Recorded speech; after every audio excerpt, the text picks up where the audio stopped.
எல்லாருக்கும் வணக்கம் சார். வணக்கம் சார்.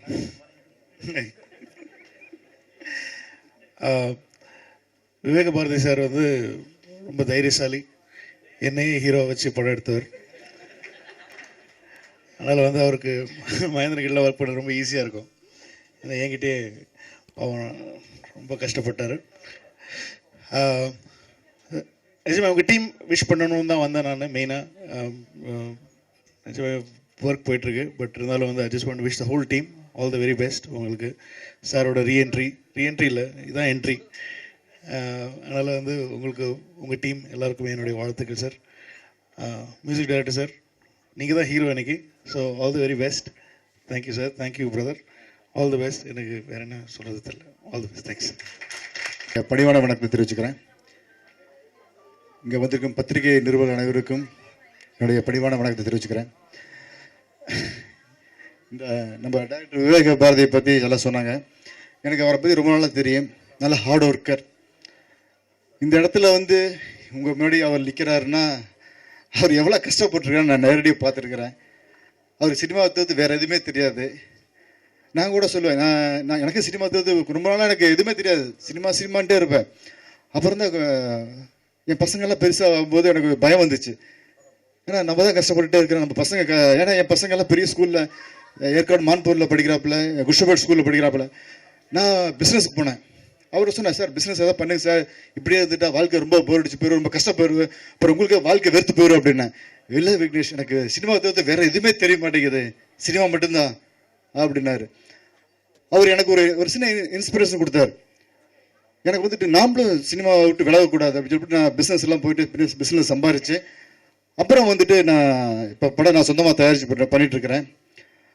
உண்மையாக நான் சொல்கிறேங்க, இந்த படம் பண்ணுற விஷயம் இருக்குது ரொம்ப ரொம்ப கஷ்டமான விஷயங்க. அந்த ப்ரொடியூசர் வந்துட்டு உண்மையுமே கடவுளுக்கு நிகரானவங்க. ஏன்னா ஒரு படம் பண்ணுறப்ப ரிட்டர்ன் பண்ணிங்கிறது ஒரு பைசா கூட ரிட்டர்ன் வராது. படம் பண்ணி முடிச்சு பிஸ்னஸ் பண்ணால் மட்டும்தான் ரிட்டர்ன் பண்ணி. இதுக்கு இடையில வந்துட்டு நம்ம பணத்தை கொடுத்துக்கிட்டே இருக்கணும். ₹1 யாராச்சும் கொடுக்கலனா கூட வரமாட்டாங்க, ஒரு டெக்னீஷியன் கூட வரமாட்டாங்க, ஷூட்டிங் மட்டும் வரமாட்டாங்க. நம்ம கஷ்டப்பட்டு கொடுத்து அந்த படத்தை முடிச்சுட்டு அந்த படத்தை வந்துட்டு நேற்று கூட பேசிட்டு இருக்கும்போது சொன்னார், அடுத்த படத்தில் வந்துட்டு என்னை ஒரு கதை சொல்லியிருக்கார் விவேக பாரதி, நான் பண்ணுறேன் அந்த படத்தில், நல்ல கதை. தேங்க்யூ. அவ்வளோ கஷ்டப்பட்டு படம் பண்ணியிருக்காரு.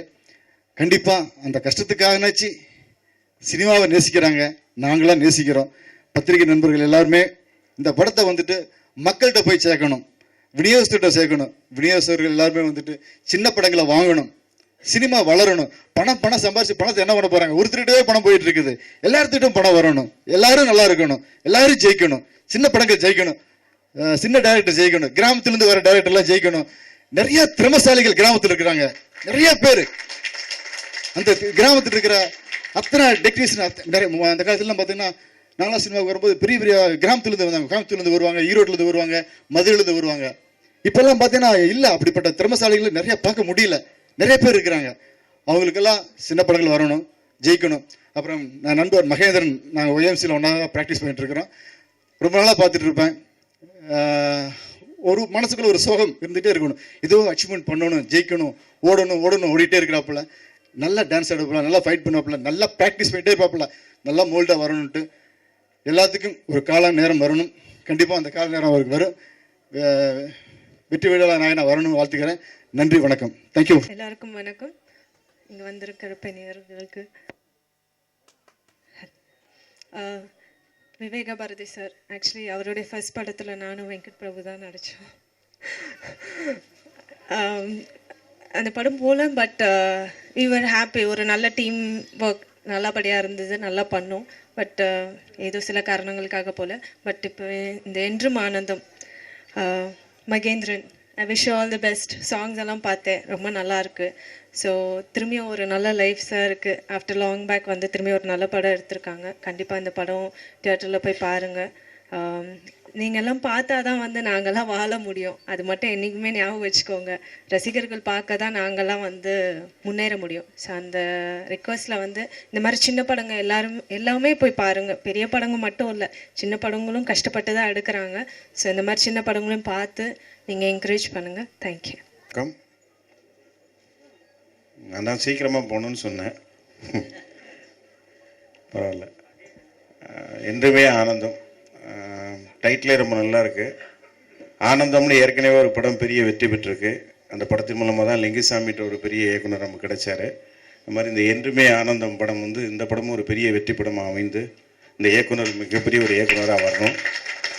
அதற்கு என்னுடைய வாழ்த்துக்கள்.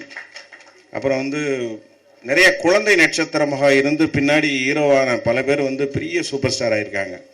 பத்மஸ்ரீ கமல் சார், இளைய தளபதி விஜய், தெலுங்கில் மகேஷ் பாபு, இப்படி பல பேர். அந்த வரிசையில் மகேந்திரனும் ஸ்ரீதேவி பெண் வந்து ஹீரோ சொல்லிட்டு இருக்கேன், மேல் ஆர்டிஸ்ட் சொல்லிட்டு இருக்கேன். அந்த வரிசையில் வந்து மகேந்திரனும் வந்து பெரிய ஸ்டாராக வருவார், அந்த நம்பிக்கை இருக்குது. ஏன்னா எடுத்த எடுப்பிலே இந்த மாதமே அவருக்கு 2 படம் வரப்போகுது போல இருக்குது. விழான்னு சொல்லி இன்னொரு படம் கூட வரப்போகுது. நிச்சயமாக ஒரு பெரிய ஸ்டாராக வருவார். மகேந்திரன்லாம் பார்க்கும்பொழுது தான் நமக்கு வயசாகிடுச்சு அப்படின்றது தெரியுது. ஒரு பக்கம் வேதனையாக இருக்குது, எனக்கும் ஆசையாக இருக்குது. இந்த முதல்ல விக்னேஷ் வரும்போது ஒன்று சொல்லும்போது கொஞ்சம் பயந்துட்டேன். மகேந்திரன் நானும் அப்படிங்கும்போது பள்ளி பருவத்து நண்பரோ அப்படின்னு சொல்லுவாரு நினச்சேன். அப்புறம் ஒய்எம்சியில் ப்ராக்டிஸ் பண்ணும்போது பார்த்துருக்கேன் அப்படின்னாரு. எனக்கும் அந்த மாதிரி ஆசையாக இருக்குது. நானும் மகேந்திரனும் பள்ளியில் படிக்கும் பொழுது இல்லை ஒரே ரூமில் கஷ்டப்பட்டோம், இப்படிலாம் ஆசையாக இருக்குது. எல்லாரும் பெரியவங்களாம் வந்து உட்காந்துருக்காங்க. அவங்களுக்கு முதல்ல என்ன பேசுகிறேன்னு தெரியல. 2 விஷயம் மட்டும் நான் சொல்கிறேன். வெங்கட் பிரபு சார் எனக்கு ஒரு பெரிய டைரக்டர், உண்மைதான். அவர் இங்கே வருவார் எனக்கு சந்தேகமாக இருந்துச்சு. அப்புறம் இங்கே வந்ததுக்கப்புறம் பார்த்தா அவர் ஃப்ரெண்ட்ஷிப் ரொம்ப மரியாதை கொடுக்குறோன்னு தெரிஞ்சது. ஏன்னா நான் சுரேஷ் சார்லாம் பார்த்தீங்கன்னா ரொம்ப அடிமட்டத்தில் இருக்கோம். எங்களுக்கு அவருக்கு சினிமா தவிர வேறு எதுவுமே தெரியாது. எங்களுக்கு அப்படி தான் வச்சுக்கிங்களேன். ஒரு 1000 ரூபா பணம் எடுத்துகிட்டு வருவார், ஒரு 5000 ரூபா பணம் எடுத்துகிட்டு வருவார். இந்த படத்துக்கு நம்ம சாங் பண்ணணுன்னுவார். உங்களுக்கு தெரியும் எனக்கு ஒரு பாட்டு பண்ணணும்னா எவ்வளோ பணம் வேணும்ன்ட்டு. ஆனால் நாங்கள் வந்து நம்பிக்கையை மொத்தம் விட்டது கிடையாது. சரி இதில் என்ன பண்ணோம் அப்படின்ற மாதிரி. இது பேசிக்காக எங்கள் அப்பா ஒரு பெரிய நாடக கலைஞர், அவங்க மியூசிக் டைரக்டர். ஸோ அந்த துறையிலேருந்து வந்தேன். ஸோ எனக்கு ஒரு பெரிய வாய்ப்பு கொடுத்துருக்காங்க. இந்த சந்தர்ப்பத்தில் வந்து இங்கே வந்திருக்கிற எல்லாருக்கும், என் டைரக்டர் சாருக்கு, மற்ற எல்லாருக்கும் நன்றி தெரிவிச்சுக்கிறேன். நன்றி, வணக்கம். அனைவருக்கும் என்னுடைய வணக்கம். இந்த படம் வந்து ஜி சேகர் சொன்ன மாதிரி வந்து விநியோகஸ்தர்களுடைய நன்மதிப்பை பெற்று தயாரிப்பாளரும் வந்து அவருடைய வாழ்க்கையிலும் இனிமேல் ஆனந்தம் வீசணும், இதுதான் எங்களுடைய கோரிக்கை. மகேந்திரன் வந்து எனக்கு சின்ன பையனாக தெரியும், குழந்தையா வந்து ஒரே தெருவில் வந்து குழந்தையா அவங்க அப்பா ஒன்று நடந்துட்டு பார்த்துருக்கேன். இப்போ தான் ரொம்ப நாள் கழிச்சு பார்க்குறேன். இப்போ பெரிய ஹீரோவாக தெரியலாம். இப்போ வந்து உண்மையாக வந்து குழந்தை அம்மா சொன்ன மாதிரி குழந்தையா 100 படங்களை பண்ணவரை வந்து குறைஞ்சபட்சம் 50 படங்களை பண்ணணுங்கிறது என்னுடைய வாழ்த்துக்கள். குறைஞ்சபட்சம் 50 படங்கள் ஹீரோவாக பண்ணணுங்கிறது என்னுடைய வாழ்த்து. ஏன்னா இன்னைக்கு இருக்கிற இண்டஸ்ட்ரியில் ஒரு படம் பண்ணி வெளியே வர்றதே சின்ன படங்கள் பண்ணி வெளியே வர்றதே மிக கஷ்டமான ஒரு சூழ்நிலை. இன்னைக்கு பெரியவர்கள் மட்டும்தான் வாழ முடியுங்கிற ஒரு நிலைமை இன்னைக்கு இருக்கு. அந்த நிலைமையில 50 படம் பண்ணுறங்கிறது வந்து ஏறக்குறைய 1000 படம் பண்ணுறதுக்கு ஈக்குவலான ஒரு விஷயம். ஏன்னா எந்த வரைமுறையுமே இங்கே கிடையாது. தமிழ் இண்டஸ்ட்ரியில் இன்னைக்கு எந்த வரைமுறையும் இல்லாமல் இருக்கு. யார்கிட்ட பணம் இருக்கோ, யார்கிட்ட ஹீரோ இருக்காங்களோ, யார்கிட்ட வந்து தேட்டர் இருக்கோ அவங்க மட்டும்தான் இன்னைக்கு ரிலீஸ் பண்ண முடியும். மற்றவங்க யாரும் ரிலீஸ் பண்ண முடியாது. இது மாதிரி இப்போ நாங்கள் வந்து ஒரு படமாக எடுத்து எங்கள் சொந்தங்கள்லாம் கூப்பிட்டு இன்றைக்கி இந்த மாதிரி நான் படம் எடுத்திருக்கோன்னு வந்து இந்த நாளோட எங்களுடைய ஆனந்தம் வந்து முடிஞ்சு போகிற துர்பாக்கியமான நிலைமை தான் இன்றைக்கி தமிழ் இண்டஸ்ட்ரியில் இருக்குது. தயாரிப்பாளர் வந்து வெளியீட்டுக்கு பிறகும் ஆனந்தமாக இருக்கணும்னா இந்த சிறு திரைப்படங்களை நம்பி வாழ்கிறவங்க இன்றைக்கி இண்டஸ்ட்ரியில் குறைஞ்சபட்சம் வந்து 90% பேர் வந்து இந்த இண்டஸ்ட்ரியில் சின்ன படங்களை மட்டுமே நம்பி இருக்காங்க. நாங்கள் மட்டும் இல்லை, இன்றைக்கி இருக்கிற 1400 தேட்டருக்கு இருக்குது. இதில் வந்து பெரிய படம் வந்து வருஷத்துக்கு 10 படம் தான் ரிலீஸ் ஆகுது. இந்த 10 படங்களை வச்சுட்டு வந்து ஒரு மாதம் கூட தேட்டரை ஃபில் பண்ண முடியாது.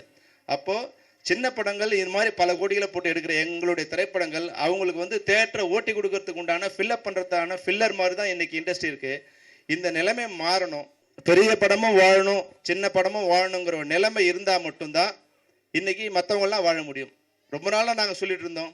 இப்போ இயக்குனர் விக்ரமன் வந்து இதுக்கான ஒரு முன்முயற்சி எடுத்து இது இயக்குனர் மட்டும் இல்லாமல் இந்த திரைப்படங்களில் நம்பி இருக்கின்ற தயாரிப்பாளர்கள், நடிகர்கள், இப்போ டெக்னீஷியன்ஸ், இந்த படம் வந்தால் தான் இந்த மியூசிக் இன்னைக்கு 4 பேர் மேடை ஏறினாங்க. இந்த படங்கள் மூலம் மட்டும்தான் இவங்க மேடை ஏற முடியும். இது மாதிரி இருக்கிற டெக்னீஷியன் இவங்க எல்லாருமே ஒருங்கிணைச்சு இந்த படங்கள் வெளியே வரதுக்கு உண்டான வழிமுறை ஏற்படுத்தணும். இன்னைக்கு ஒரு நல்ல படத்தை 1 கோடி ரூபாய் இருந்தால் ஒரு நல்ல இயக்குனரும் நல்ல தயாரிப்பாளரும் சேர்ந்தால் 1 கோடி ரூபாயில் மிகச்சிறந்த திரைப்படத்தை உருவாக்க முடியும். ஆனால் அந்த திரைப்படம் 3 கோடி ரூபாய் இல்லாமல் வந்து வெளியிட முடியாது. இதுதான் இன்னைக்கு துர்பாகியமான நிலைமை. இந்த நிலைமையை மாற்றி விளம்பரங்கள் ஒரு கட்டுப்பாட்டுக்குள்ளவும் இந்த திரைப்படங்கள் வெளியே முன்னாடி வந்து இது மாதிரி தமிழ் திரைப்படங்கள் அழியப்படும் போது அப்போ வந்து அரசாங்கம் வந்து ஒரு சட்டம் வச்சது. அதாவது வந்து குறைந்தபட்சம் எல்லா தேட்டர்லையும் வந்து 3 மாதம் தமிழ் திரைப்படங்கள் ஓட்டி ஆக வேண்டும் ஒரு கம்பல்ஷன் ஏற்படுத்துச்சு. அதுபோல் சென்ற முறை தயாரிப்பாளர் சங்கத்தில் கூட வந்து ஒரு விதிமுறை வகுத்தாங்க. என்னன்னா 6 மாதம் வந்து பெரிய படம், அதாவது ஜனவரி மாதம் பெரிய படம் ரிலீஸ் ஆச்சுன்னா பிப்ரவரி மாதம் சின்ன படம் மட்டும்தான் ரிலீஸ் ஆகணும். அப்போ அந்த சின்ன படத்தில் 4 படம் ரிலீஸ் ஆனால் ஏதோ ஒரு நல்ல படம் ஓடும். அப்படிங்கிற நிலைமையில ஜனவரி மாதம் பெரிய படம், பிப்ரவரி மாதம் சின்ன படம், மறுபடியும் மார்ச் மாதம் பெரிய படம், இது மாதிரி ஒரு வழிமுறையை தயாரிப்பாளர் சங்கம் வகுத்தது.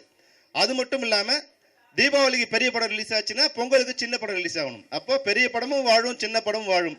ஆனால் இந்த நடைமுறையை படுத்த முடியாமல் பல சிக்கல்கள் அவங்களுக்கு இருக்கு. இதை நடைமுறைப்படுத்தினாதான் இன்னைக்கு நாங்கள் இந்த சிறு திரைப்பட தயாரிப்பாளர்கள், இயக்குநர்கள், இந்த வாழ்வாதாரத்தை நம்பியுள்ள தொழில்நுட்ப கலைஞர்கள் ஆனந்தமாக இருக்க முடியும்.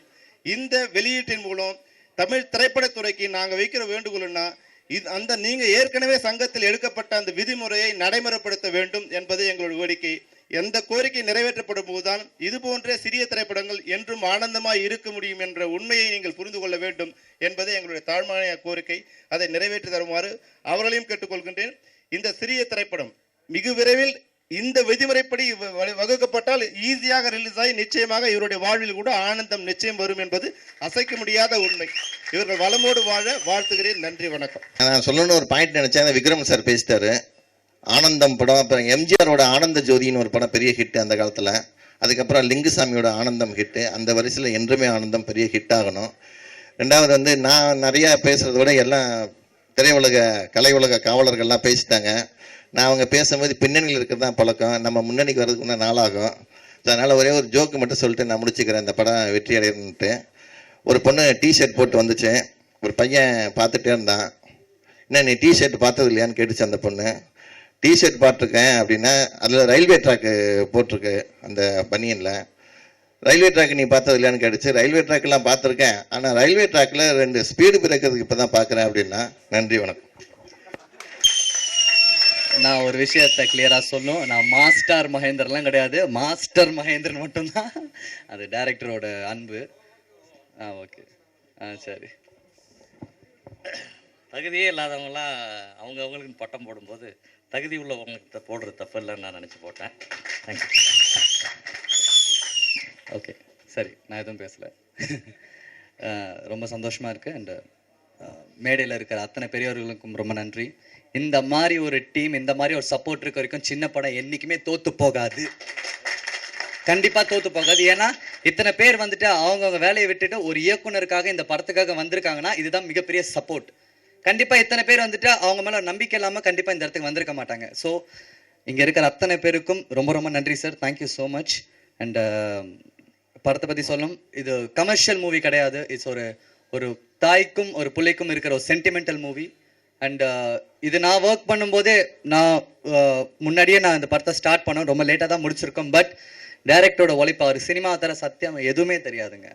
வருவார், தம்பி ஒரு 5 நாள் கொடுங்க, நான் உடனே போய் நான் பண்ணி கொடுத்துருவேன். தம்பி இன்னும் 2 மாதம் கழிச்சு தம்பி ஒரு 10 நாள் கொடுங்க அப்படின்னுவாரு.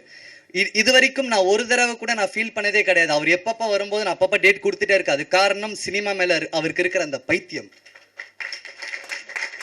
கண்டிப்பாக ஜெயிப்பீங்க அங்கிள். சினிமா நம்பனவன் தோற்ற சரித்திரமே கிடையாது அங்கிள்.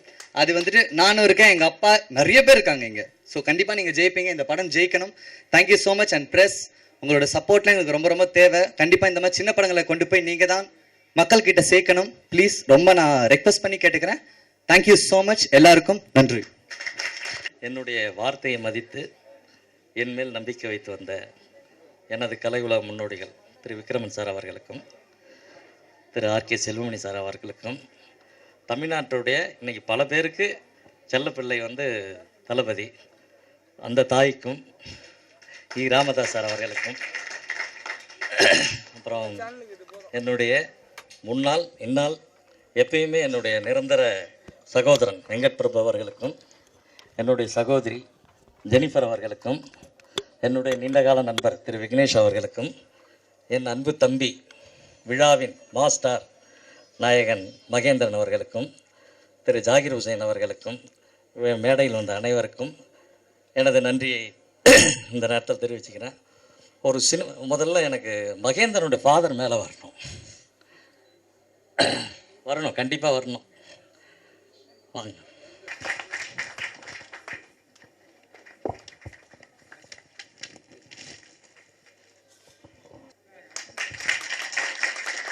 கடவுள் சினிமா மட்டும்தான், எங்க 2 பேருக்கும் தெய்வம் சினிமா மட்டும்தான். KS ரவிக்குமார் சார் மட்டும்தான்.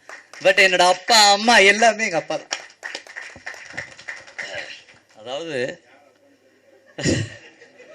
இந்த மகி வந்து இன்னைக்கு விழா நாயகன் அப்படிங்கிறதுக்காகலாம் நான் ஃபர்ஸ்ட் கமிட் பண்ணல. அந்த கதை யோசிக்கும் போது மகி நல்லா இருக்கான், அவனை வச்சு பண்ணால் நல்லா இருக்குமே அப்படின்னு யோசிச்சு தான் போய் கமிட் பண்ணும்போது எந்த இது மேலே, அதாவது நாம் பிறக்கும் போது எதையும் எடுத்துகிட்டு வரதில்லை, போகும்போது எதையும் எடுத்துகிட்டு போகிறது கிடையாது. ஆனால் முயற்சி பண்ணி ஏதாவது ஒரு விஷயத்தை சாதிச்சிருவோமே அப்படிங்கிற நம்பிக்கை தான் இந்த சினிமா துறையை நான் தேர்ந்தெடுத்தது. பெருசாக சாதிக்க முடியலனாலும் ஒரு நல்ல படைப்பை கொடுக்க முடியுங்கிற ஒரு நம்பிக்கை. சினிமாங்கிறது மாஸ் மீடியா, மக்களுக்கான சினிமா. அதில் வந்து நல்ல பதிவை மட்டும்தான் பண்ணணும் அப்படிங்கிறது தான் என்னுடைய எண்ணம். அப்படி பார்த்தீங்கன்னா என்னுடைய முதல் படமும் ஒரு அருமையான ஒரு ஃபேமிலி சப்ஜெக்ட், ஒரு வாழ்க்கையை சொல்லியிருப்பேன். இந்த படம் பார்த்திங்கன்னா என்றுமே ஆனந்தம் பார்த்திங்கன்னா இதுலேயும் ஒரு நல்ல வாழ்க்கையை சொல்லியிருக்கேன். நம்ம போனதுக்கப்புறமும் நம்ம கமர்ஷியல் என்ன எல்லாரும் பேசுகிறாங்க, வெற்றி விழா அது இதெல்லாம், எனக்கு அதெல்லாம் நம்பிக்கை கிடையாது. நல்ல படைப்பு, அவ்வளோதான். இது ஜெயிக்குது தோக்குது அதை பற்றி கவலைப்படல. இந்த படம் பார்த்து ஒரே ஒருத்தர் நான் மனசு மாறிட்டேன்னு சொன்னான்னா அங்கே தான் நான் வெற்றி பெற்றேன்னு அர்த்தம் இந்த படைப்புக்கு. அதாவது சினிமாவை கரெக்டாக கொண்டு போன தலைவர் MG ராமச்சந்திரன் அவர்கள். அவருடைய படைப்பில் எல்லாமே பாசிட்டிவாக தான் இருக்கும். அதுக்கப்புறம் அந்த படைப்பை ஒரு மரியாதை ஏற்படுத்தி தந்தவர் திரு விக்ரமன் சார் அவர்கள். உங்களெல்லாம் பார்த்து தான் நான் சினிமாவுக்கு வந்தேன். ஏன்னா அவருடைய எல்லா படைப்புலையும் பார்த்தீங்கன்னா எல்லாமே ஒரு பாசிட்டிவான, அதாவது ரொம்ப கீழே இருப்பான், அவன் போராடி கஷ்டப்பட்டு அவன் ஜெயிப்பான், அவன் ஜெயிச்சதுக்கப்புறம் காமிக்கான். ஆனால் அந்த விஷயங்கள்லாம் பார்த்து இன்ஸ்பைர் ஆகி தான் நான் இந்த மாதிரி கதையை மக்களுக்காக பண்ணணும்னு நான் தேர்ந்தெடுத்து பண்ணேன். நிறைய பேர் நான் நன்றி சொல்லணும். தயாரிப்பாளர் விமலா ராஜநாயகம் அவர்கள், அப்புறம் அது மாதிரி சண்முக சுந்தரம் அண்ணன், ரங்கராஜ் அண்ணன், சௌந்தரியன் சார், நடிகர் விக்னேஷ், ராம்ஜி, எல்லாருக்கும் நன்றி. அப்புறம் இன்னும் சொல்லப்போனால் விஜயமுரளி சார், எனக்கு கிட்டத்தட்ட ஒரு 15-20 வருட குடும்ப நண்பர். அவர் என்னன்னா இந்த படத்தில் அவர் 2 படமும் அவர் PRO கிடையாது. ஆனால் இங்கே எனக்காக செஞ்சிருக்க ரொம்ப நன்றி சார் உங்களுக்கு. அந்த மாதிரி என்னுடைய நன்றி எல்லாம் தெரிவிச்சுக்கிறேன். வெற்றி தோல்வி இல்லை, ஒரு நல்ல படைப்பு. கடைசி மூலையில் இருக்கிற ஒரு மனிதனை மாற்றினா அதுதான் ஒரு சிறந்த படைப்பு. நான் கமர்ஷியலுக்காக படம் பண்ண வரல, திரும்பி சொல்கிறேன், நல்ல படைப்பு பண்ணுவேன். கடைசி வரலைங்க அதுதான் தொடரும். கமர்ஷியலுக்காக நான் படமே பண்ண மாட்டேன். அப்படி ஒரு படைப்பே தேவையில்லை. ஏன்னா நான் குடும்பத்தில் அண்ணன் தம்பி அக்கா தங்கச்சின்னு குடும்பத்தோடு பிறந்தவன் நான். அதனால் எந்தவித ஆபாசமும் இல்லாத நல்ல படம் பண்ணுங்கிறத என்னுடைய லட்சியம், இலக்கு. அதை நோக்கி என்னுடைய பயணம் தொடரும். வெற்றி தோல்வி எல்லா மனிதனுக்கு, நான் வெற்றியை குறி வச்சு பண்ணல. கலைங்கிறது பயணப்படுறது, அது எங்கே போய் நிற்கணும், இறுதியில் தான் போய் நிற்கும். அதனால் வெற்றி எனக்கு தேவையில்லை. நல்ல படைப்பு வந்துட்டுருக்கோம். நன்றி, வணக்கம்.